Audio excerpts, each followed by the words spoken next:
नमस्कार, हम रिंकू तिवारी दुबई से स्वागत बा आप सबके हमारे चैनल पे। आज आप सबके बहुत ही सुंदर एगो सोहर गीत सुनाओ तनी। अच्छा लगे तो अपना घरे जरूर बजाई लोगिन, और अगर चैनल पे नया बने तो चैनल को सब्सक्राइब कर ली लोगिन, बेल आइकन प्रेस कर लोगिन कि जब भी हम गाना अपलोड करें तो सबसे पहले नोटिफिकेशन आप सबके मिले।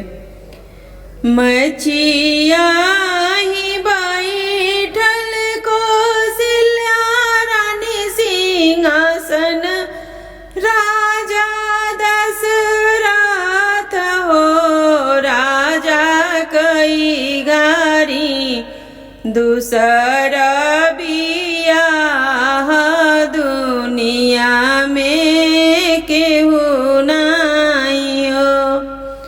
राजा कई घारी दूसर बियाह दुनिया में हमारे केहू नहीं हो।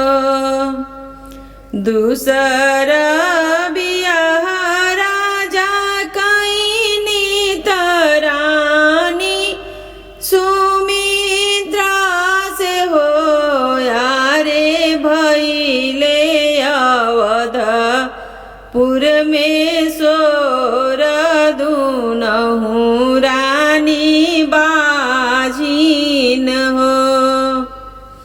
दूसर बियाह राजा कई नीत रानी सुमित्रा से हो, यारे भइले अवधपुर में सोर दुनहु रानी बाझिन हो।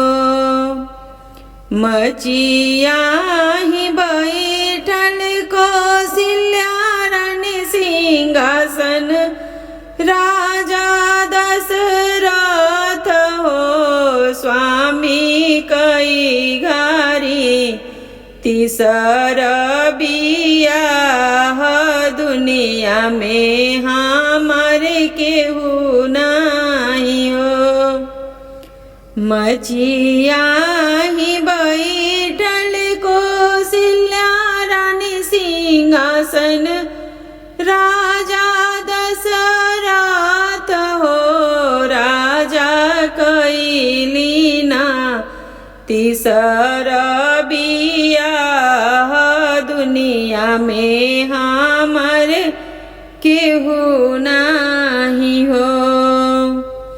तीसर बियाह राजा कई नीत रानी के कैया से हो, यारे भइले अवधपुर में सोर तीनहु रानी बाझिन हो। तीसर बियाह राजा कई नीत रानी के कैया से हो, यारे भइले अवधपुर में सोर तीनहु रानी बाझिन हो।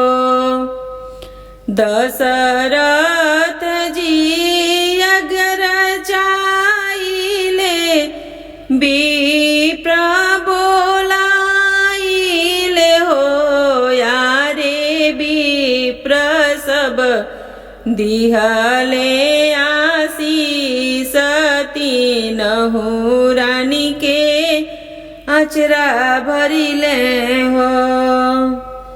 दशरथ जी आज्ञा कराइले विप्र बोलाइले हो, यारे विप्र सब दिहानी आशीष तीनहु रानी के अचरा भरी गईले।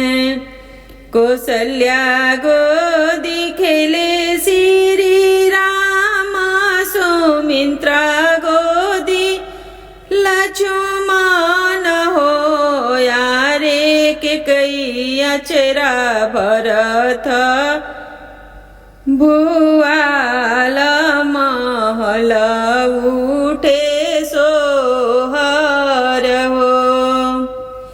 कौसल्या गोदी खेले श्री राम सुमित्रा गोदी लक्ष्मण हो।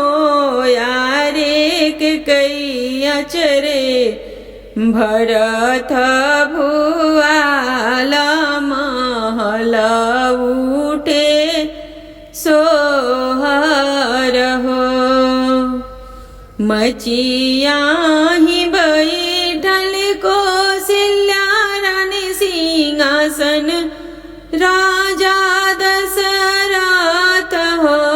राजा कैलीना दूसर बियाह दुनिया में हमारे केहू नहीं हो। राजा कैलीना दूसर बियाह दुनिया में हमारे केहू नहीं हो।